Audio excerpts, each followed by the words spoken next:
41 ते 50 10 प्रश्न ते आधी बघू आणि मग सुरुवातीपासून येऊया. आजचं पॅटर्न आधी एक सांगतो, एक 5 मिनटात. 1 ते 20 आणि 41 ते 50 4 सुरुवातीचे पॅसेज आणि नंतरचे 2 शेवटाकडचे 2 जे आहेत 6 हे नेहमीसारखे ठेवले होते, नेहमीप्रमाणे डिफिकल्टी लेवल. 21 ते 40 20 प्रश्न देऊन टाकलेले आहेत की घ्या, लक्षात येतं आहे. तर ते जर आले नसतील तर मग प्रॉब्लेम आहे. आजचा सगळ्यात मोठं टार्गेट काय पाहिजे की ठीक आहे 1 ते 20मध्ये एरर होऊ शकतात, कारण टिपिकल कॉम्प्रिहेन्शन स्किल तिथं चेक करण्याचा प्रयत्न केला. 41 ते 50मध्ये आज 41 ते 45मध्ये ठीक आहे, थोडंसं जास्त आणखी ते डिफिकल्टी लेवल असावी. पण 21 ते 40 जर चुकत असेल तर याचा अर्थ त्या टाईम झोनमध्ये म्हणजे 2 तासाच्या झोनमध्ये टेन्शन बिअर होत नाही आहे. याचा अर्थ जर 21 ते 40 चुकत असतील आज, ते 20 प्रश्न यायलाच पाहिजे. 20 दुने 40 अधिक 10 50 मार्क ती मिनिमम टोटल असायला पाहिजे आजच्या पेपरमधली. 50 मार्क ते तिथून मिळायलाच पाहिजे. मग बाकीच्या पेपरचा विचार आहे. जसजसं आपण आता 17 फेब्रुवारीच्या जवळ जात आहोत त्या दृष्टीने जर बोलायचं म्हटलं तर पेपरची डिफिकल्टी लेवल काय आहे, उतार्यांचं ट्रान्सलेशन काय आहे, या सगळ्या प्रश्नांच्या पलीकडे जे आता सगळ्यात जास्त महत्त्वाचं ठरतं, सगळ्यात जास्त मॅटर करतं, ते म्हणजे माझा अल्टिमेट स्कोर किती येतो आहे. पेपर सोपा आहे आणि पेपर अवघड आहे याच्याशी काही घेणं देणं नाही. मला तो त्या 2 तासामध्ये इतरांपेक्षा अधिक एफिशियन्सीने माझी ॲक्युरसी लेवल जी आहे ती होते आहे की नाही, हाच प्रश्न आता मॅटर करतो आहे. आणि ते चेक करण्यासाठी आता आज 7वी टेस्ट आहे. किती वेळ? 7वी आय थिंक. तर याच्यात 4 ते सोपे ठेवले होते 10 पैकी. पुढच्या टेस्टला 5, 8व्या टेस्टला, 9व्या टेस्टला 6 सोपे असतील 10 पैकी. आणि 10वी टेस्ट ही 2018चाच पेपर, म्हणजे 18चा पेपर. 10व्या टेस्टमध्ये 18चा पेपर त्याच्या इतकी ते सिम्पल ठेवण्याचं कारण हे असेल की त्याच्यात तुम्ही चेक करून पाहावं की मी सगळं शिकलो, इन्फरन्स कसा असतो कसा नाही, किती त्याला स्ट्रेच करता येतं, भाषा कशी असते, लॉजिकल इन्फरन्स किती आपल्याला लांबपर्यंत ताणता येतो, उतार्यात दिलेला डेटा तोच खरा मानतो आणि बाकीचं नाही, वगैरे वगैरे सगळं अप्लाय करून झालं. पण ज्या वेळेला सोपा पेपर येतो त्याही वेळेला जर माझा स्कोअर 150च राहत असेल तर ते बिनकामाचं आहे. मग तो सगळ्यांचा राहतो आहे आणि मेरिट जे आहे ते कम्पॅरेटिव्हली वर जात आहे, रिलेटिव्ह जे आहे ते वर जातं. पेपर सोपा येणं किंवा अवघड येणं हे फक्त आपल्या मनाला सॅटिस्फॅक्शन होण्याची बाब आहे की मला सोपा गेला, पण तेवढंच मेरिट तितक्याच मार्काने ते जर वर घेऊन जात असेल, सगळेच लोक 145 ते 155मध्ये असतील तर त्या सोप्या येण्यात फक्त तेवढी मजा आहे की 2 ते 4 मला मजा वाटली. ज्या लोकांना त्याची एज आहे ते 160 170 घेऊन पुढे निघून जातात. डिफिकल्टी लेवल त्याची जास्त असेल तर किमान हा मधला फरक तरी कदाचित राहत नाही. सो पेपर सोपा की पेपर अवघड ह्याच्यात जाण्यापेक्षा माझा एंड रिझल्ट काय हे जास्त महत्त्वाचं आहे. आणि 20 जानेवारीची शेवटची टेस्ट असेल तो कम्प्लिटली त्या 18चाच असेल. म्हणजे आपण 13-14च्या धर्तीपासून सुरुवात करत करत 18च्या पेपरने त्याला एंड करूया की डायरेक्ट मिळतं आहे, पण तरी देखील मग सिली एरर किती होतात, कॉन्सन्ट्रेशन किती हलतं आणि मग मला मिळत आहेत का 160 165. कारण मी आता ते एक्सेल शीट बघतो तुमच्या आणि त्याच्यात दिसतं की टॉपर तितकाच राहतो वरखाली किंवा विशिष्ट लोकच आहेत त्या रेंजमध्ये आणि सडनली बाकी मग 100च्या आत आहे. एवढे लोक पेपर देत आहेत. तर याचा अर्थ काय आहे की पेपर गेल्या वेळेला 2 पॅसेज सोपे टाकले होते 31 ते 40, आज 4 टाकले. आज तेवढ्याने जर स्कोरवर जात नसेल तर मग ते थोडंसं आपण आपल्या प्रॅक्टिसमध्ये काय चुकतं ते बघायला पाहिजे. मग त्या हिशोबाने आपण बोलूया. पण आज एक्सप्लेनेशनला वाव फक्त 1 ते 20ला आणि 41 ते 50लाच आहे, मग बाकी काही नाही आहे. बघा 41 to 50चा पॅसेज बघा. कोटीचा जो आहे तो कोटी म्हणजे विट इंग्रजीमध्ये, विट विनोद, त्याचा एक लिहिलं पण आहे ते विट. मराठीमध्ये कोटी म्हणतात त्याला. मराठीमध्ये कोटी म्हणतात. जी महाराष्ट्रात बोलली जाते मराठी, महाराष्ट्रात जी भाषा बोलली जाते त्याच्यात तिला कोटी म्हणतात. सर मला तर माहितीच नाही, पण त्याला मी काय करू शकतो असं पण आहे. म्हणजे पुढचं जे आहे ते ही पण एक कोटी आहे की नाही. महाराष्ट्र ते फॉर्ममध्ये लिहिलं ना, मराठी लिहिता वाचता बोलता येते काय ते चेक करायला पाहिजे त्यांनी बऱ्याचदा. काय म्हटलं बघा, वरील उतार्यात 2 कोटींची उदाहरणे दिली आहेत. 2 कोटी दिली आहेत ना त्यांनी.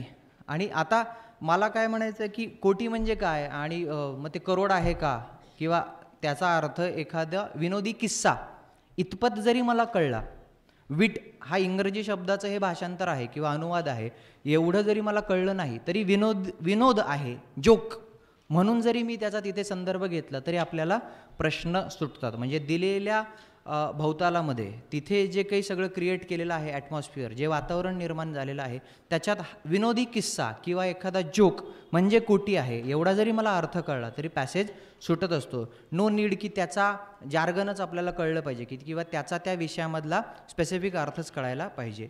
वरील उतार्यात 2 कोटींची उदाहरणे दिली आहेत. उतार्यात उल्लेख केल्याप्रमाणे त्यामध्ये पुढीलपैकी कोणते तंत्र वापरले गेले आहे? आता याचं उत्तर काय आहे? फक्त ब. का? उतार्यात सरळ सरळ दिलेलं आहे की हे स्थानांतराची उदाहरणे आहेत. आता वरचे अ आणि क सदोष विचार पद्धती आणि निरर्थकाचा उपयोग इथं तुम्हाला अप्लाय करण्याकरता वाव का नाही आहे? कारण उतार्याचा जो निवेदक आहे तो स्पष्टपणे कुठली टेक्निक वापरलेला आहे हे सांगतोय. याचा अर्थ त्या पर्टिक्युलर टेक्निकला काहीतरी अर्थ त्यानं लावलेला आहे जो तुम्ही लावू शकत नाही. ज्या वेळेला तो असं म्हणतो की काय, तिसऱ्या पॅराग्राफमध्ये तो येतो, तंत्रात्मक साधने म्हणून सदोष विचार पद्धती, निरर्थकाचा उपयोग, विरुद्ध चित्रण, अप्रत्यक्ष चित्रण यांचा उपयोग केला जातो. आणि त्याला सिंगल इन्व्हर्टेड कॉमा दिलेले आहेत. सिंगल इन्व्हर्टेड कॉमा दिले आहेत त्याचा अर्थ काय? प्रत्येक वेळेला त्यानं ती पर्टिक्युलर टेक्निक आहे आणि असं म्हणून त्याला ते असाइन केलं आहे. आणि स्थानांतराचे उदाहरण थोड्याफार फरकाने असे सांगता येईल. आणि याच धर्तीची दुसरी कोटी अशी की, म्हणजे वरती स्थानांतर वापरलेलं आहे, खाली देखील स्थानांतर नावाचा तंत्र किंवा वैशिष्ट्य त्याच्यात वापरलेलं आहे. आपण ॲप्लिकेशन करताना उतारा हा मूलभूत मानत असतो आणि 2 कोटींची उदाहरणे दिली आहेत.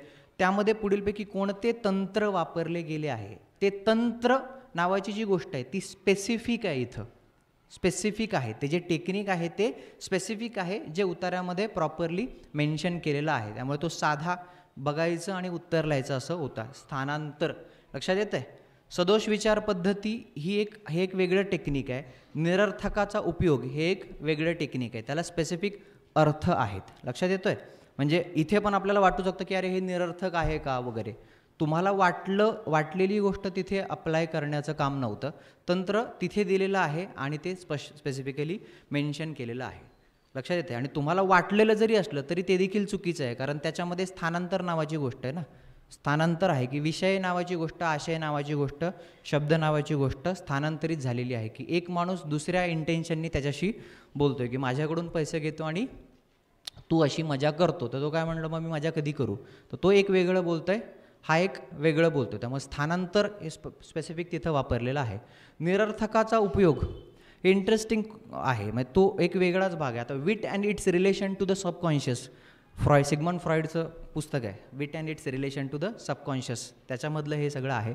मुद्दा आहे की म्हणजे आता निरर्थकाचा उपयोग, त्याचा गमतीदार फक्त किस्सा मी असं सांगतो की ज्यांना कुणाला वाटलं असेल की हे निरर्थक आहे म्हणून मी लावतो, तर ते तसं लावू नका. ज्या वेळेला दिलेलं असेल तर ते करा. निरर्थकाचा उपयोग हे टेक्निक म्हणून जर लावायचं असेल तर त्याच्यात ती टेक्निक अशी आहे की एखादा विनोद होतो, एखादी कोटी होते आणि तिथे निरर्थकपणे काहीतरी बडबड केलेली असते, ज्याचा तिथे लॉजिकली काहीच अर्थ नसतो. म्हणजे फॉर एक्झाम्पल उदाहरणच द्यायचं असेल निरर्थकाचा उपयोगचं, तर एक असं उदाहरण आहे की बरेच जण असं म्हणतात की सर तुम्ही पॅसेज टफ काढत आहात आणि मग त्यानं कॉन्फिडन्स कमी होतो आणि मग ते खूप मोरॅलिटी डाऊन होते, मग कसं काय करायचं बुवा असं. तर मग मी असं एकाला म्हणलं की मग तू एक काम कर, एक उपाय देतो. पैसे घ्यायचे, स्वतःकडेच टेस्ट सिरीज लावायची, स्वतः पॅसेज डिफाईन करायचे, स्वतःच सोपे सोपे प्रश्न काढायचे, OMR शीट भरून द्यायची, म्हणजे तुझा कॉन्फिडन्स वाढेल. लक्षात आलं. आता हे बोलणं सगळं कसं आहे? निरर्थक आहे. मीही कसं बोलतो आहे? मूर्खासारखं बोलतो आहे. सुचवायचं काय की तू मूर्ख आहेस. म्हणजे विनोद करणारा हा मूर्खासारखं बोलतो, कारण त्याला समोरच्याला सांगायचं असतं की तू मूर्ख आहे. निरर्थक बोलणं आहे, याला अर्थ आहे का काही? नाही. की तूच तुझ्या घरी लावून टेस्ट सिरीज लाव, सोपे प्रश्न काढ, म्हणजे तुझा कॉन्फिडन्स वाढेल. जर दुसऱ्याने काढलेल्या टेस्ट सिरीजमुळे तुझा कॉन्फिडन्स डाऊन होत असेल तर तू काढलेल्या टेस्ट सिरीजमुळे तुझा कॉन्फिडन्स वाढवू शकतो ना. जसं आधीचं वाक्य निरर्थक आहे तसंच आता मी एक निरर्थक सोल्युशन सांगतोय, निरर्थकाचा उपयोग आणि याच्यातून निर्माण झालेली कोटी, हे टेक्निक आहे.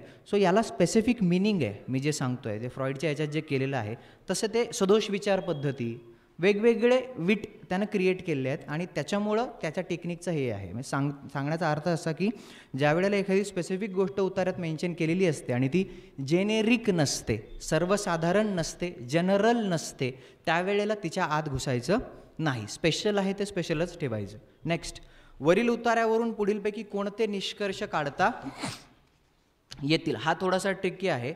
जेवढा शब्द आकाराने लहान तेवढी कोटी जास्त परिणामकारक असते. हे ट्रू आहे का?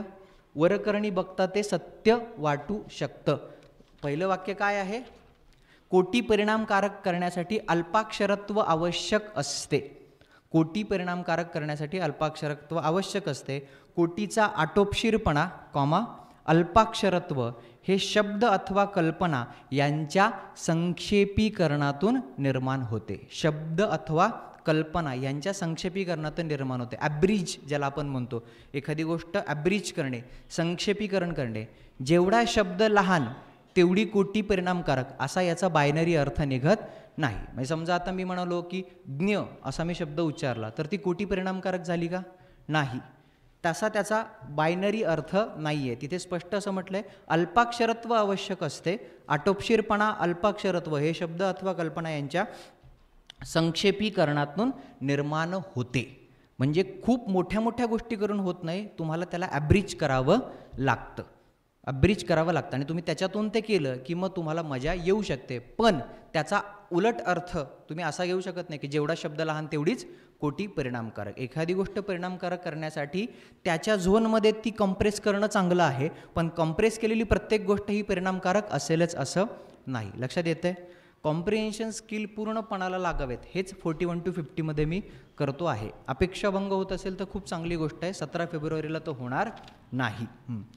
जेवढा शब्द आकाराने लहान तेवढी कोटी जास्त परिणाम कर. हे बायनरी रिलेशन झालं. बायनरी म्हणजे काय? हां, तिथं लिहिलं आहे ना, मग मी लिहून टाकलं.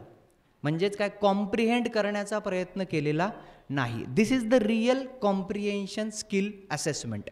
मला तुम्ही वैयक्तिक मास्तर म्हणून विचाराल तर कॉम्प्रिहेन्शन स्किल चेक करण्यासाठी कसे प्रश्न असतील आणि कसे इन्फरन्सेस असतील तर ते आहे. तुमचा आयोग असं कधीच करत नाही. ती कॉम्प्रिहेन्शन स्किलची टेस्टच नाही आहे. पहिला मुद्दा, ते खूप लांब आहे त्यांच्यापासून. नाव दिलं आहे त्यांनी उतार्यांचे आकलन फेकलन, ते काय आकलन वगैरे करून घेत नाही, ते माहितीचं आकलन करून घेतात. लक्षात येतं आहे? त्यामुळे जर तुम्हाला ते बघायचं असेल तर थोडंसं तुम्ही अशा दृष्टीने गेलात, काढलेच त्यांनी आयडियल पॅसेज उद्या, तर ते लक्षात यायला पाहिजे. संक्षेपीकरणात्मक होते आणि संक्षेपीकरण म्हणजे दरवेळेला शब्द लहान करणे असं नाही. फ्रॉइडच्या मते संक्षेप प्रक्रिया म्हणजे एक संक्षेपीकरणाचं उदाहरण सांगतो. अल्कोहॉलिडेज नावाचा एक शब्द आहे. अल्कोहॉलिडेज म्हणजे काय? सुट्ट्या असलं की माणसं अल्कोहोल घेतात. अल्कोहॉलिडेज असा शब्द करून त्यांनी घेतलेला आहे की माझे अल्कोहॉलिडेज चालू आहेत. याचा अर्थ काय आहे? हां, ते दोन्ही जे आहेत, किंवा मराठीमध्ये आय थिंक वामन मल्हार किंवा कोणी लेखक आहेत तर त्यांनी आठवणी असा शब्द ॲड केला. आठवणी म्हणजे म्हातारा झालेला माणूस हा आठवणी सांगायला लागतो, तर आठवणी आणि अठ्ठावणी, तर त्याने अठ्ठावणी सांगतो असं ते संक्षेपीकरण केलं आहे. ही कोटी आहे. लक्षात येतं आहे? मग कॉम्प्रिहेंड करणं नावाची गोष्ट ही याच्यात येते. साईज आणि कोटी हे दोन्ही मॅच करत नाही. नाहीतर मी नुसतंच म्हणेन मग या लॉजिकनी काय नावाचा शब्द कोटी करतो का? नाही करत. सिंपल आहे. फ्रॉइडच्या मते संक्षेप प्रक्रिया आणि कोटीतंत्र या दोन्ही बाबी एकच आहेत. नाहीत. त्या दोघांमध्ये कमालीचं साम्य आहे. त्या एकच आहेत, वन आहेत असं नाही आहे. त्या दोन्ही गोष्टी खूप सारख्या आहेत, त्यांची कंटेंट खूप सारखी आहेत, पण त्या एकच आहेत असं तो स्पष्ट म्हणत नाही. त्यामुळे दोन्ही नाही. कोटी हा शब्द वरील उतार्यात कुठल्या अर्थाने वापरला आहे? स्पष्ट दिसतं. विनोद, अगदी साधा आहे, फक्त आता विषय विभागणी पण आहे. कोटीक्रम आपण म्हणतो. कॅटेगरीचा मराठी शब्द कोटीक्रम. लक्षात येते? हां. करोड ही संख्यात्मक संज्ञा, कोटी. तर तसं आहे, पण त्याच्यात तो तसा वापरलेला नाही आहे. मी मराठीतले त्याचे दोन्ही समानार्थी शब्द लिहून टाकलेत तिथे, म्हणजे जेणेकरून ज्यांचं मराठी जरा बरं असेल त्यांचं चुकावं. लक्षात येतं आहे ना? की ज्यांना माहिती आहे की कोटी म्हणजे विभागणी असते, कॅटेगरीला कोटी म्हणतात, त्याचंही चुकावं असं. अपेक्षित चुका देखील होऊ शकत नाही आहेत. म्हणजे इंटरेस्टिंग आहे. काय म्हणते लक्षात येतं आहे की भाषा येत असेल असं समजून काढलेल्या प्रश्नांमध्ये ही चूक होईल, कारण हे माहीत असेल, त्यामुळे ते खूप लांब राहते. खरेपणाने वागूनही आपले नुकसान झाले हे सांगताना एक जण उद्गारला, सत्यमेव जळते हेच खरे. म्हणजे सकाळी ते आले की सत्यमेव जयते, फुले सुरुवात करायचं आहे, ते सत्यमेव जळते. हां, तर ही वीट आहे ना की तिथेच आहे. हे वरील कोटीत पुढीलपैकी कोणते तंत्र वापरले आहे? नाही. म्हणजे स्थानांतर तर येत नाही, मूर्खपणा आहे की नाही मला माहीत नाही. तर दोन्ही नाही. लक्षात येत आहे. आता जर वरचे पर्याय दिले असते, सदोष विचार पद्धती, निरर्थकाचा उपयोग, तर तुम्ही लिहिले असते का? नाही. कांट टेल असंच लिहावं लागलं असतं. Until and unless I do not know what is that technique, मी तिथे लिहू शकत नाही. आणि खरं तर हे त्याच्यातलं कशातलंच नाही आहे, हे संक्षेपीकरणाचं उदाहरण आहे फक्त. चिकन बिर्याणी हा ऑल ॲज युज्युअल जे उतार्यात नाही आहे ते आपण घेत नाही, त्यामुळे यापैकी नाही. पुढे बघा.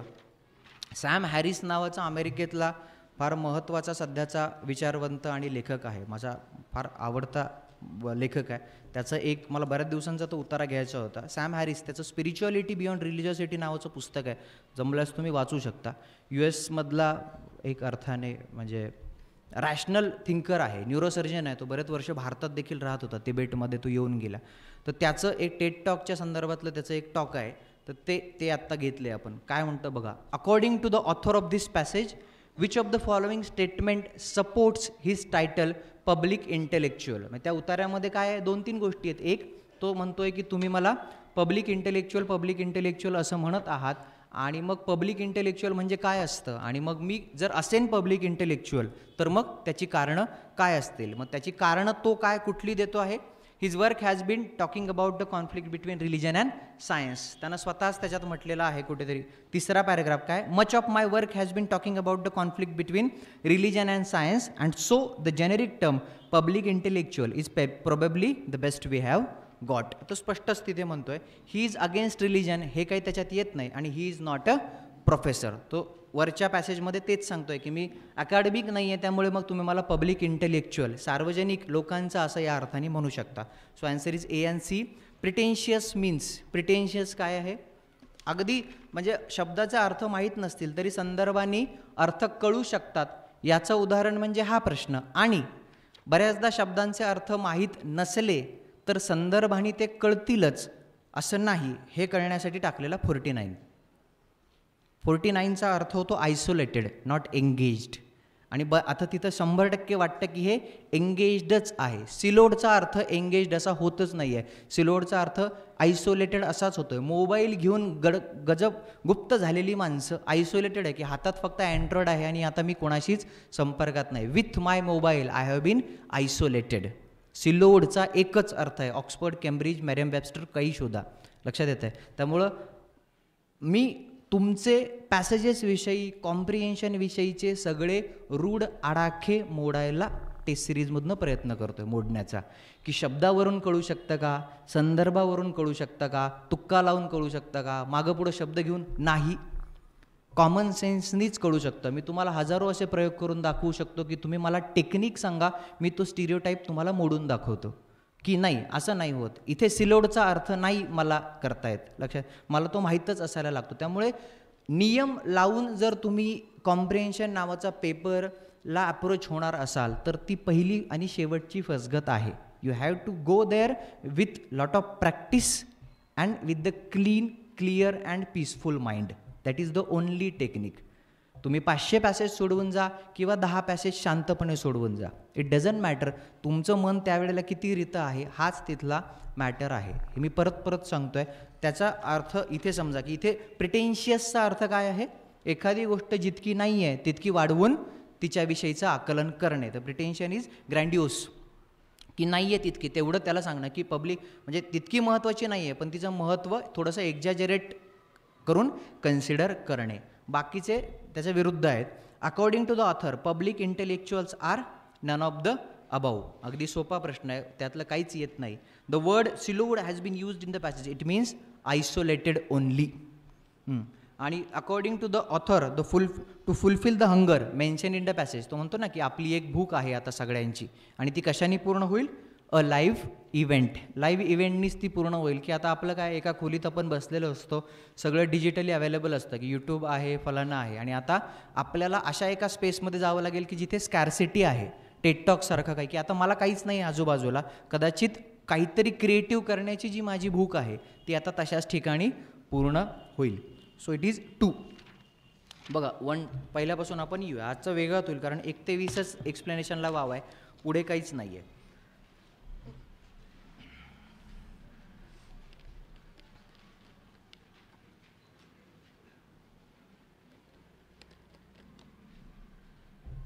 पहिल्या पॅसेजचं बघा, मी गेल्या वेळेला काही असा प्रयोग केला होता. 0चा एक पॅसेज होता आणि त्याच्या आधीचा एक पॅसेज होता. कर्ता कर्म क्रियापदाचं कल्चरला सूट होईल असं ट्रान्सलेशन केलं होतं.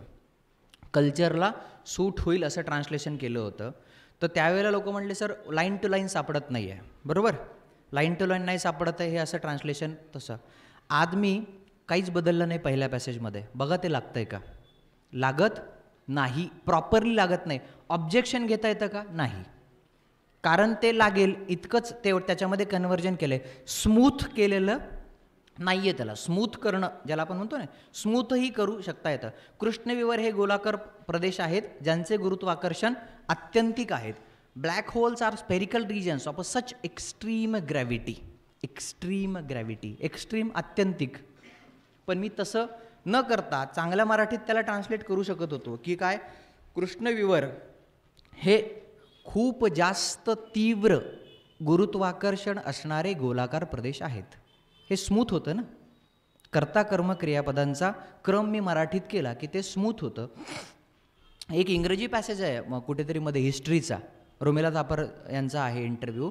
त्याच्यामध्ये तर अशी भली मोठी मोठी वाक्य आहे. बरोबर, त्याच्यामध्ये मी पूर्णविरामच ठेवलेलं नाही आहे. जर मी ते स्मूथ केलं असतं तर ते जास्त पटकन कळलं असतं. मी पुन्हा पुन्हा तेच सांगतो आहे की आपण टेस्टच्या रिझल्टमध्ये पडायला नको. 17 फेब्रुवारीला मला किती वेगवेगळ्या स्टाईलचे पॅसेजेस सोडवायला मिळणार आहेत याचा सराव करायला पाहिजे. एका माणसाने पॅसेज सेट केले नसतील तर ऑब्व्हियसली त्या प्रत्येकाच्या ट्रान्सलेशनची शैली भिन्न भिन्न असणार आहे एकाच पेपरमध्ये. आणि ऑब्व्हियस आहे की नसतीलच एका माणसाकडे ते 8च्या 8 पॅसेज, आणि त्यामुळे ती शैली डिफर होणार आहे.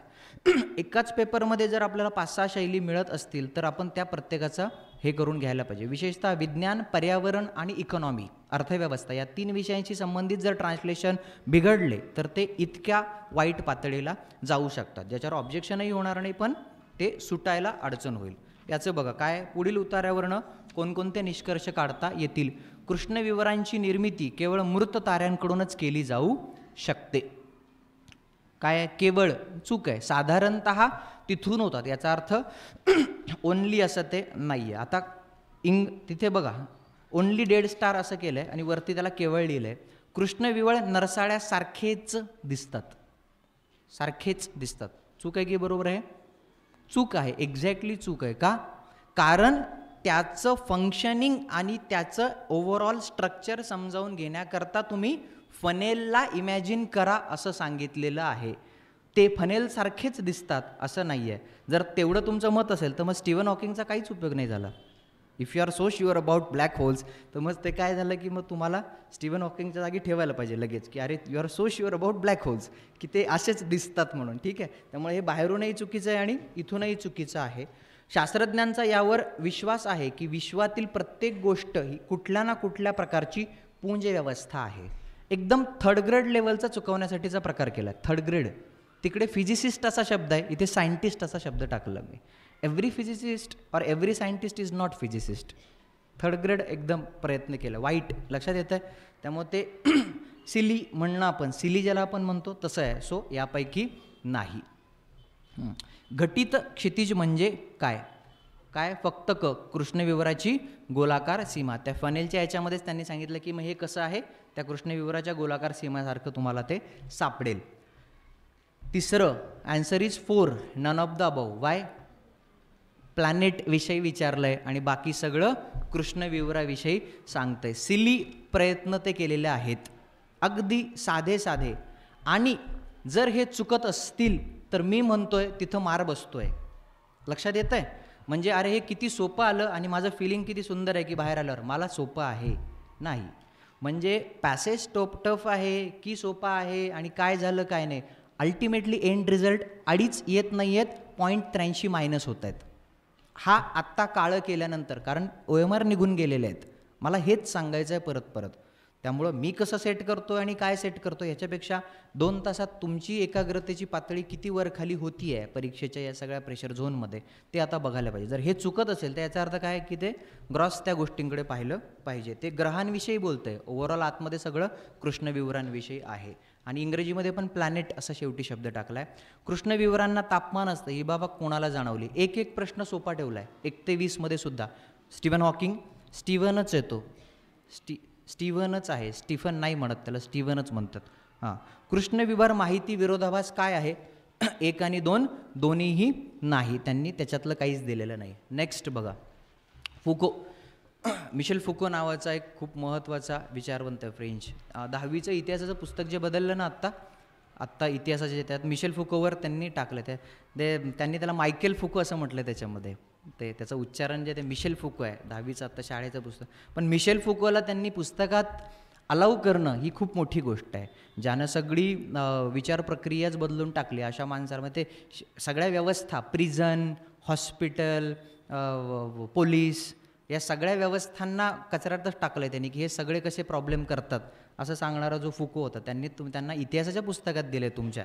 ते इंटरेस्टिंग आहे. त्याच्यावरचा तो आहे की त्याची पॉवर नावाची संकल्पना आहे. पॉवर कशात असते, म्हणजे खूप महत्त्वाचा पॅसेज आहे की पॉवर कशात असते.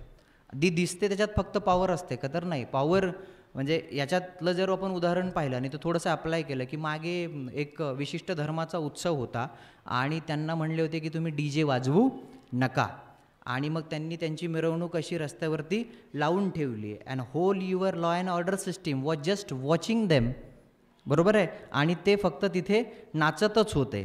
ओके, सो त्यावेळेला पहिला विचार आला की फुकोची पॉवर ही आहे. फुको म्हणलं तर पॉवर दिसत नसते, पॉवर असते, ती कधी कुठे कशी येईल सांगता येत नाही. Whole your bureaucracy was watching from your so called all India services officers to the, हां, ते असं बघतच होतं. आणि कोणी पण रस्त्यावरचा कार्यकर्ता नाचतोय त्यांच्यासमोर DJ लावून, आणि ते त्याला काहीच म्हणू शकत नाही आहे का. फुको म्हणते ती पॉवर अशी असते, इनविजिबल असते, ती कधी कोणाच्या हातात हात धरून जाईल सांगता येत नाही. तर तेच तो सांगतोय, पॉवर नावाची गोष्ट रिजिड नसते, रिलेटिव्ह असते, सापेक्ष असते, आणि त्याच्यावरचा तो पॅसेज आहे. हे जर कळलं तर आहे. म्हणजे त्यातला तिसरा जो एक थोडासा कॉन्फ्लिक्ट केलेला पॅसेज आहे, त्याच्यात ते म्हटलं आहे की धुरीणत्व, व्हॅनगार्डिझम. मार्क्सवादी लोक असं म्हणतात की नाही, पॉवर फक्त क्लास स्ट्रगलमध्ये असते, वर्ग सिद्धांत, की आहे रे आणि नाही रे, बस तिथंच आहे. फुको म्हणतो असं होत नाही.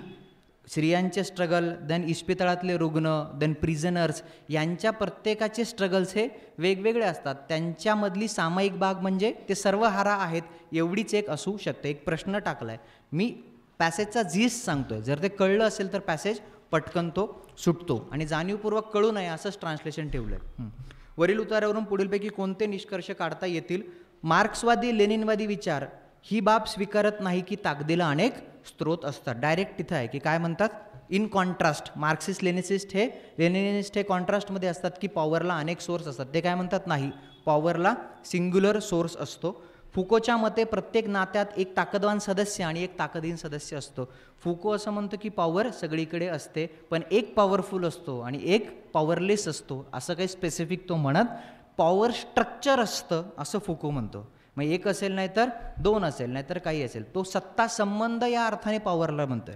आता पॉवरला मी खरं तर चांगला मराठी शब्द सत्ता असा वापरला पाहिजे होता, येतं बल असा वापरला मी, ताकद असा जाणीवपूर्वक वापरला. म्हणजे ज्या वस्तूविषयी आपण बोलतो त्याच्यातला शब्द न घेता साध्या मराठीतला शब्द तिथं टाकला की तो असा पॅच केल्यासारखा वाटतो, चिकटवल्यासारखा वाटतो, आणि आकलनाला तो आणखी त्रास देतो, जे आयोग तुमचं बऱ्याचदा करतं. लक्षात येतं ना मला काय म्हणायचं आहे. म्हणजे उदाहरणार्थ पर्यावरणाच्या पॅसेजच्या ट्रान्सलेशनमध्ये साध्या संकल्पनांना जे रूढ शब्द आहेत ते वापरले जात नाही, आणि मग ते आपल्या कानाला लागत राहतात.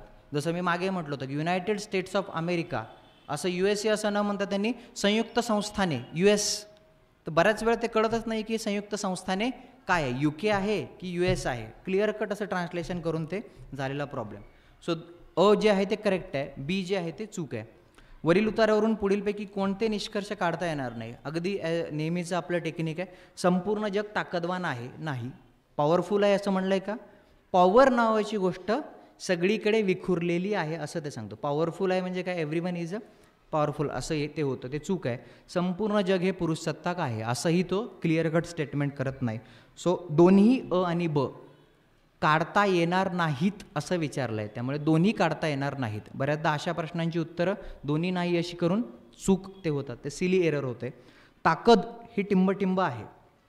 पहिला उतारा जर वाचला त्यात पुरुष कामगाराचं उदाहरण आहे की काय आहे, बॉससाठी तो ऑब्जेक्ट असतो, मग बॉस त्याला घाबरवतो, मग तो युनियनचा लीडर झाला किंवा युनियनमध्ये गेला की तो बॉसला घाबरवतो, आणि मग युनियनचे लोक त्यांनी त्यांच्याबरोबर मांडवली केली की मग तो पुन्हा बॉसला घाबरायला लागतो आणि तो घरी जाऊन पुन्हा बायकोला घाबरवतो. असं म्हणजे पॉवर नावाची गोष्ट कशी ती झिरपते किंवा तिचं स्ट्रक्चर जे आहे ते बदलत चालते. तर त्याच्यामध्ये पॉवर ही काय आहे, सापेक्ष संकल्पना आहे, रिलेटिव्ह आहे, स्थिर नाही. फक्त पहिला उतारा त्याला हे आहे. आता म्हणजे मी परत ट्रान्सलेशनच्या दर्जाविषयी काय बोलतो, कारण त्यात ते पहिली ओळ बघा त्या उतार्याची. ताकद मग तर सगळीकडे आहे, प्रत्येक नात्यात आहे, आपण तिला सतत दुय्यमत्व देतो आहोत आणि तिच्या वस्तू होत आहोत. So we are being object of power. Objectification of woman असं तुम्ही ऐकलं असेल. काय आहे त्याचं मराठीमध्ये काय केलं, महिलांचे वस्तूकरण होणे. वस्तूकरण म्हणजे ऑब्जेक्ट, पण आता इथं तोच अर्थ आहे, आपण तिच्या वस्तू होतो म्हणजे काय, गुड्स अँड सर्व्हिसेसमधल्या वस्तू नाही. मी याला वेगळा शब्द वापरू शकलो असतो मराठीतला चांगला कल्चरल, आपण त्याचे काय प्यादी होत आहोत.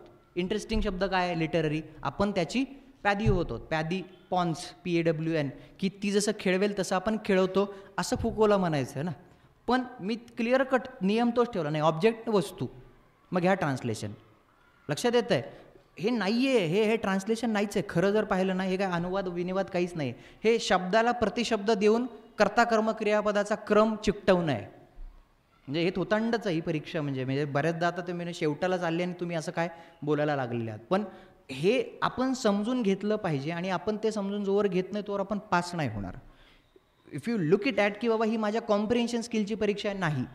तुमच्यापैकी 90% लोकांचं मराठी उत्तम आहे, 60% लोकांचं किंवा 70% लोकांचं इंग्रजीही उत्तम असेल, पण ते तुमच्या कॉम्प्रिहेन्शन स्किलला चेकच करत नाही. ते त्यांच्या घाणेरड्या अनुवादातनं ज्याचा लक लागेल तशा पद्धतीचं ते चेक करतात, आणि म्हणून ते अपडाऊन होत राहतं आहे.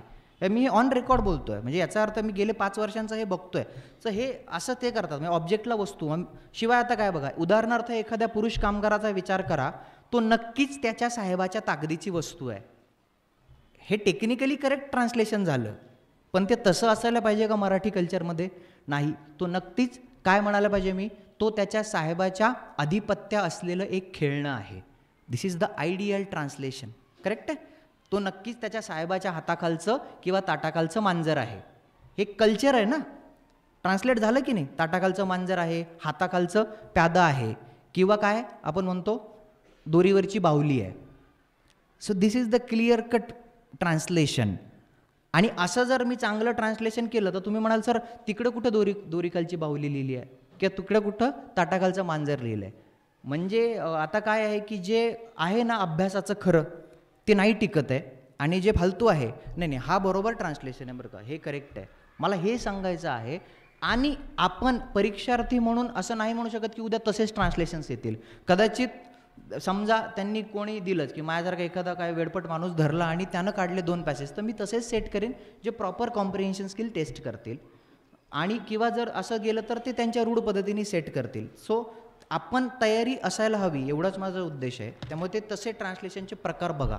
बरेच लोक आजही मला सकाळी लोकांनी मेसेज करून विचारलं की मार्केटमधून कुठली पुस्तकं घेऊ. सतत मी सांगतो आहे कुठली आता घेऊ नका. आयोगाचेच 5 वर्षांचे पेपर परत परत बघा, त्यांची भाषा बघा आणि त्या भाषेशी युज्ड टू व्हा. त्याच्या इतका बेस्ट सोर्स दुसरा कुठलाच नाही आहे. कारण जी परीक्षा द्यायची आहे त्यांचा पॅटर्नच तुम्हाला तो यूज टू व्हायला लागेल. तुम्हाला काहीच उपयोग नाही बाहेरचा. आता म्हणजे 1 महिना राहिलेला असताना जुनेच पेपर परत एकदा सोडवायला पाहिजे. पुढे ताकद ही सापेक्ष आहे. आणि पुढे अराजकतावाद्यांना काय ठाऊक आहे, अनार्किस्ट. आता हा थोडासा ताणलेला आहे. काय म्हटलंय, जरी ताकदीची संकल्पना अनेक स्त्रोतांमधून येत असली तरी ती अराजकतावाद्यांकरता काही नवीन नाही. म्हणजे याचा अर्थ काय आहे, त्यांना ते माहीत आहे की ही गोष्ट होती आहे. वरील उतार्यात लेखक महिला, कैदी इत्यादीच्या संघर्षाविषयीचा उल्लेख करतो, त्यातून त्याला काय सुचवायचे आहे. हे गट धोकाप्रवण आहेत. पुन्हा ॲज युजल आपल्याला माहीत असतं की हे वल्नरेबल सेक्शन्स आहेत, तर बाहेरची माहिती आत येऊ नये म्हणून ते आहे की काय आम्हाला माहीत नाही की महिला आणि हे वल्नरेबल आहेत का वल्नरेबल, तर yes these are vulnerable classes आहे ना. मग ते दिव्यांग असू, महिला असू, मायनॉरिटी असू, वृद्ध असू, ते इकडं आपलं योजना कुरुक्षेत्रमधनं अभ्यास करतो की नाही, मग त्याचा इम्पॅक्ट राहिला तर तो म्हणून टाकलं आहे. फुकोचा ताकदीबद्दलचा विचार म्हणजेच हे संघर्ष हा सर्वहारांचा सामायिक संघर्ष आहे. नाही, चूक आहे. त्याचं म्हणणं काय, हे डिफरंट आहे. अप टू एक्सटेंट काय ते सर्वहारांचे आहेत एवढं मला मान्य आहे, बाकी ते नाही आहे. आता ब जो आहे ना त्याचा जाणीवपूर्वक डिझाईन ॲम्बिग्युअस ठेवलेलं आहे. जाणीवपूर्वक म्हणजे माझीच बॅट मीच राजा, असं की मी त्याचं ट्रान्सलेशन धड तिकडेही टाकलं नाही आणि धड इकडेही टाकलं नाही. इंग्रजी वाचायचं अशा वेळेला. Foucault's thought regarding power, that is, आता हे वरच्या उदाहरणाविषयी आहे बरं का, फक्त प्रश्न जो आहे तो उदाहरणाविषयी आहे. This struggles are common struggles of proletariat. Proletariat म्हणजे तो जर्मन आहे ना, जगातील कामगारांनो एक व्हा, सर्व हारा जे आहेत ते. आणि इंग्रजी त्याचं वाचतो मी. खालून दुसरा पॅरेग्राफची खालून दुसरी ओळ काय म्हटलंय, these movements are link to the revolutionary movement of the proletariat to the extent that.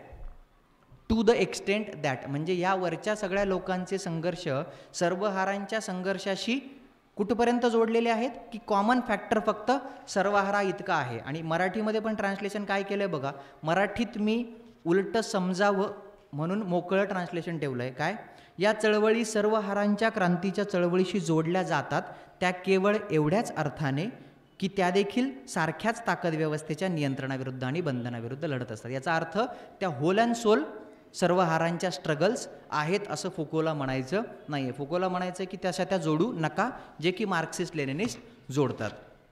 So दे अ आणि ब दोन्ही नाही. नेक्स्ट बघा, सुनीता नारायणचं आहे ते बीफ मीट याच्यावरती ते सगळं जे केलेलं आहे आत्ताचं त्यांचा तो होता. वरील उतार्यावरून पुढीलपैकी कोणते निष्कर्ष आय थिंक काढता येतील. उतार्याची लेखिका सिली एरर, सिलीसाठी टाकलेलं आहे. काय, पहिलं विधान चूक आहे की बरोबर, चूक का, व्हेजिटेरियनिझम असा शब्द आहे. मराठीमध्ये शाकाहारवाद नावाचा शब्द आहे आणि प्रश्नामध्ये शाकाहार नावाची गोष्ट आहे. When we attach ism to something it means different. स्त्री आणि स्त्रीवाद दोन वेगळे शब्द आहेत ना. म्हणजे मी समजा स्त्रीवादाला पाठिंबा देत असेल तर मग मी प्रत्येक स्त्रीला पाठिंबा नाही देत ना. लक्षात येत आहे. मी मार्क्सचे विचार मला पटत असतील तर मी मार्क्सिझमला पाठिंबा देईलच असं नाही. लक्षात येत आहे. आणि प्रश्नामध्ये स्पेसिफिक ते केलं आहे, शाकाहाराला पाठिंबा देत नाही, ती शाकाहारवादाला ॲडव्होकेट करत नाही. आता इथे चांगलं ट्रान्सलेशन केलं आहे मी. चांगलं म्हणजे तुम्हाला नमुना दाखवायला. चांगलं म्हणजे काय आहे की ॲडव्होकसी करणे. मग आता जर त्यांच्या नियमाने करायचं तर वकिली घेणे मी करायला पाहिजे होतं ना. मी काही शाकाहारवादाची वकिली करत नाही. तळी उचलून धरणे. So I am completely supporter. तळी उचलून धरणे याला आपण म्हणतो मराठीमध्ये. तर काय, शाकाहाराला पाठिंबा देत नाही असं नाही आहे, शाकाहारवादाला पाठिंबा देत नाही आहे. शी डझन हेट और शी डझन अपोज व्हेजिटेरियन फूड. शाकाहारवाद नावाची गोष्ट आहे आणि ती उतार्यात ती काय आहे हे आपल्याला जास्त सांगितलेलं नाही. आणि ती माहीतच करायची असेल तर तुम्हाला माहीत असतं की काय आहे की मिळतं असं शाकाहारी जेवण आहे, मग तिथं त्यांना काहीच चालत नाही. असं कसं, हा चमचा तुम्ही त्याच्यात घालता बाहेर व्हा, तर ते जे काही आहे ते शाकाहारवाद आहे एकदम भयानक. तर ते नको म्हणते ती. बाकी शाकाहाराला माझा पाठिंबा आहे. हां, भारत शासन सर्व धर्मांना समान अंतरावर ठेवते. No, we don't know. Secular, ती म्हणते की भारत हा सेक्युलर आहे आणि सेक्युलरिझमचा अर्थ काय आम्हाला माहीत नाही. आणि सर्व धर्मांना समान ठेवते हे सेक्युलरिझम नाही आहे पहिली गोष्ट. म्हणजे तुम्हाला जरी वाटत असेल की मग सेक्युलरचा अर्थ तोच आहे ना, नाही. कोणालाच कुठल्याच अंतरावर न ठेवणं म्हणजे सेक्युलरिझम आहे. By the way, basic secularism हे इंटरेस्टिंग आहे. इंडियन सेक्युलरिझम हे त्याचं भ्रष्ट रूप आहे. परत सगळ्यांना आम्ही समान अंतरावर ठेवतो नाही, आम्ही हजला पण देतो आणि केदारनाथला पण नाही, कोणालाच द्यायची नसते, हे सेक्युलरिझम असतं. ही गंमत आहे. म्हणजे तुम्हाला माहीत अर्थ असलं सर पण सेक्युलरिझम तर वेल एस्टॅब्लिश्ड फॅक्ट आहे. नाही, ती वेल एस्टॅब्लिश्ड फॅक्ट ओरिजिनल दुसरीच आहे. धर्म निरपेक्ष नाहीच होतं. पण निरपेक्ष म्हणजे we will do anything without considering any religion in India. लक्षात येत आहे. मंत्रालयात तुम्ही फोटो बिटो लावता आणि फ्लायओव्हर बांधायला नारळ फोडता ना, पूजा करून. मग भारत शासन कसं काय सेक्युलर झालं? त्यामुळे भारत शासन शिवाय मी इंडियन कॉन्स्टिट्यूशन पण म्हटलेलं नाही आहे, इंडियन गव्हर्नमेंट असं म्हटलेलं आहे. त्यामुळे सगळ्याच बाबींनी चूक येते. अतिरिक्त मांसाहार करणे हे शरीराकरता धोकादायक ठरू शकते. प्रॉपर शब्द वापरला, कारण त्याच्यात नॅरेटर एका ठिकाणी काय म्हणते, एवढं खाता ते प्रॉब्लेम होऊ शकतो आणि मग ते ठरू शकते असं ते आहे. So only C. उतार्यात दिलेल्या माहितीनुसार सरासरी एका अमेरिकन व्यक्तीची प्रथिन आवश्यकता किती असते? इंटरेस्टिंग आहे. हे जर चुकलेलं असेल तर मग ती सिली एरर आहे. आन्सर काय आहे? कॅनॉट टेल, सांगता येणार नाही. बरोबर आहे. पटकन केलं, दीडपट केले, 81चं दीडपट मला नीट सापडलं, 81.25 असायला पाहिजे. Most correct. नॉनसेन्स आहे, दोन्ही अर्थाने नॉनसेन्स आहे. 81.5 किलो कुठे प्रोटीन लागेल का?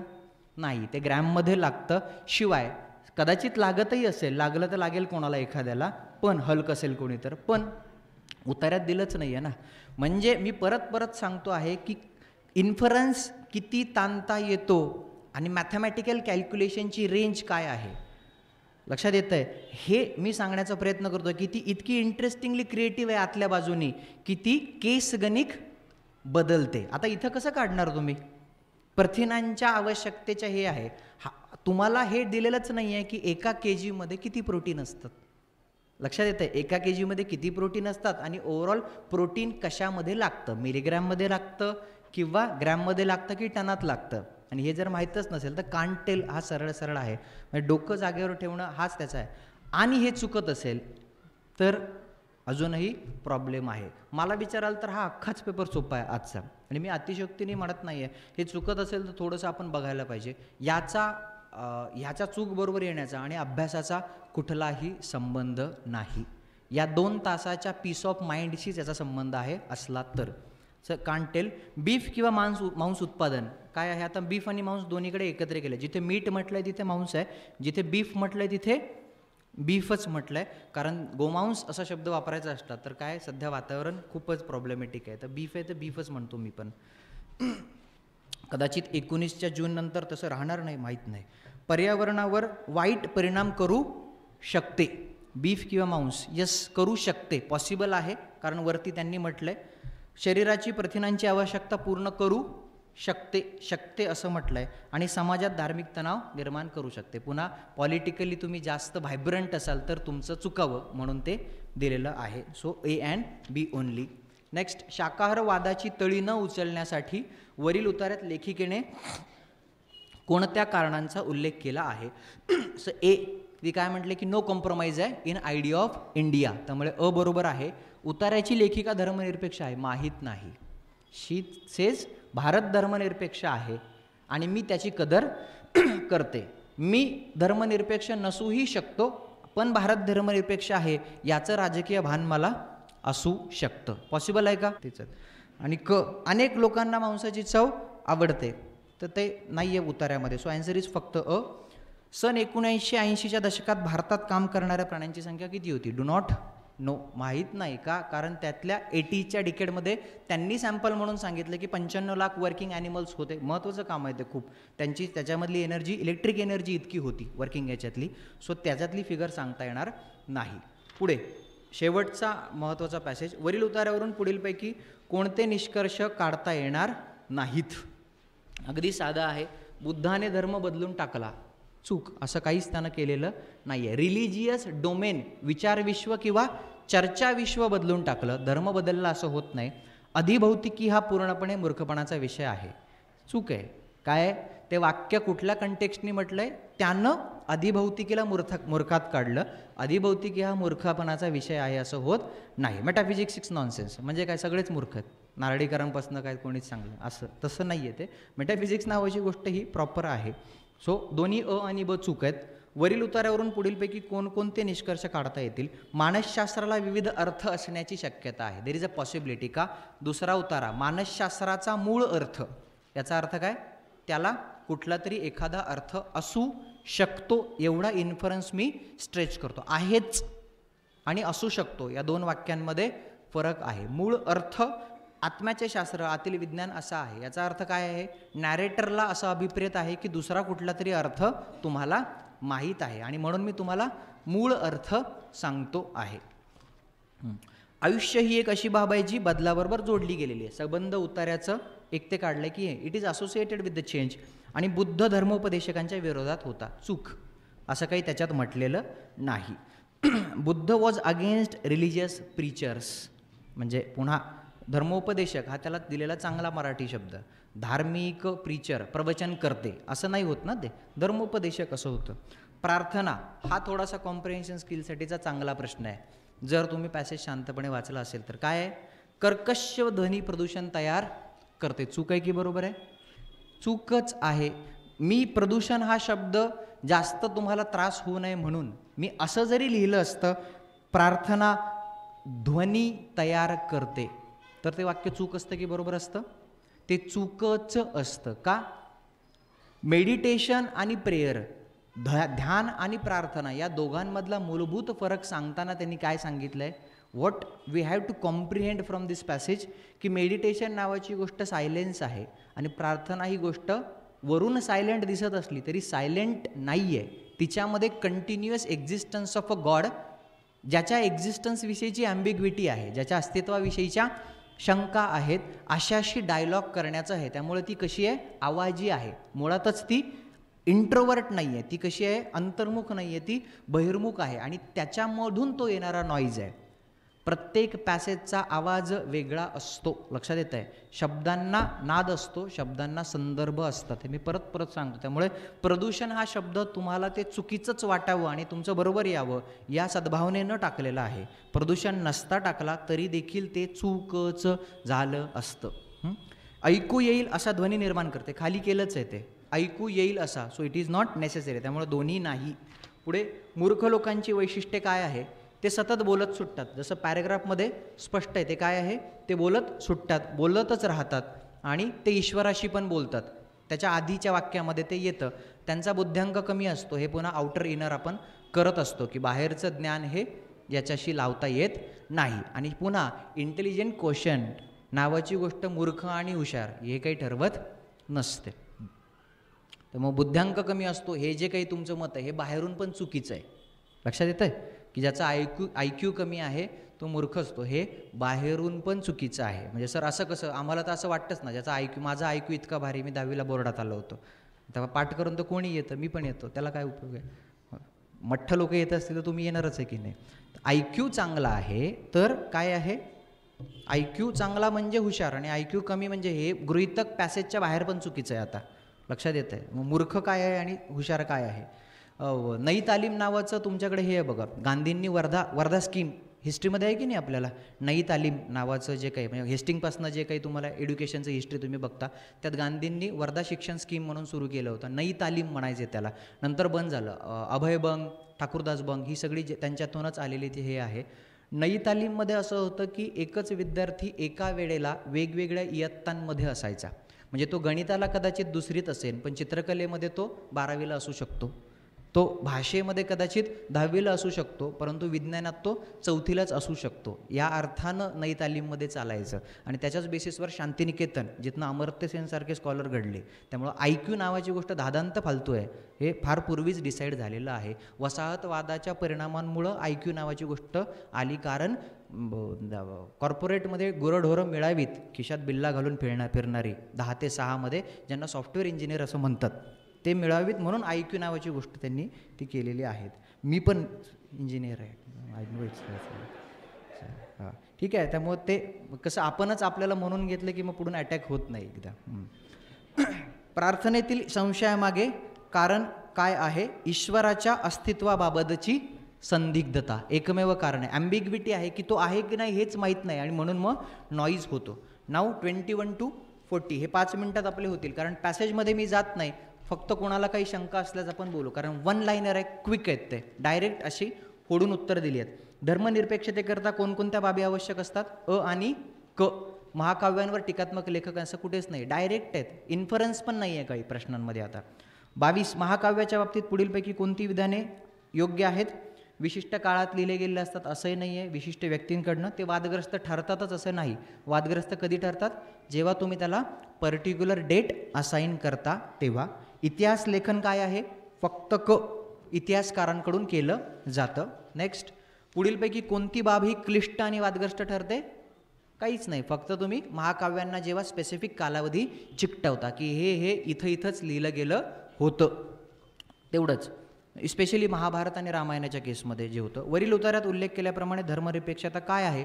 फक्त इतरांप्रतीचा दृष्टिकोन, बाकी त्याच्यात काहीच उल्लेख केलेला नाही आहे. नेक्स्ट बघा, सन 2019मध्ये काय होईल? पहिलं विधान चूक आहे, कारण सिली एरर केलेली आहे. 1.33 दशलक्ष आहे, इकडे लक्ष केलेलं आहे, लाख. आकडा बघण्याच्या नादात चुकू शकतं. भारताच्या केंद्रात नवे सरकार सूत्र हाती घेईल, एवढं ते सांगतं. प्रताप भानू मेहतांचं आर्टिकल आहे, आय थिंक इंडियन एक्सप्रेसचं. आणि महिलांच्या मतदानाचे प्रमाण पुरुषांच्या प्रमाणापेक्षा वाढेल, माहीत नाही, ते आधीचं सांगतात. सो आन्सर इज फक्त ब. स्त्रिया आणि तरुण हे घटक कसे आहेत? वेगवेगळे आहेत. मी मुद्दाम 21 ते 40मध्ये ABCD पण ठेवलेले नाही आहेत. बघ 1 2 3 4 ठेवलेत म्हणजे जागेवर कन्फ्युजन राहू नये. कॅबिनेट दर्जाच्या मंत्र्यांविरुद्ध कुणी आरोप केले? पूर्व सहकारी असलेल्या अनेक महिलांनी.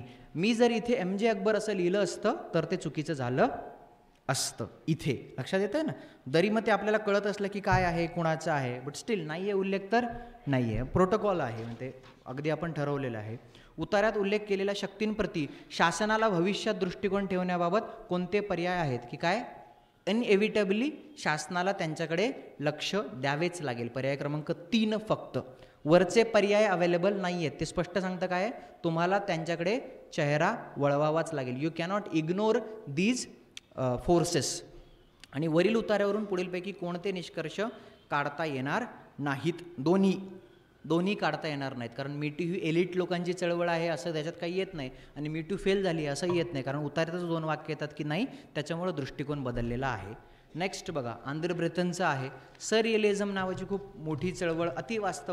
अतिवास्तववाद तुम्ही यूट्यूबला सर्च केलं, तुम्हाला खूप चांगले सिनेमे आणि काहीतरी बघायला मिळतं दृश्यकलेमधलं. वरील उतार्यावरनं पुढीलपैकी कोणते निष्कर्ष काढता येतील? प्रबोधन ही बाब नाकारते की अबोध मनाचे काही सर्वोच्च गुण असू शकतात? नाही, चूक आहे.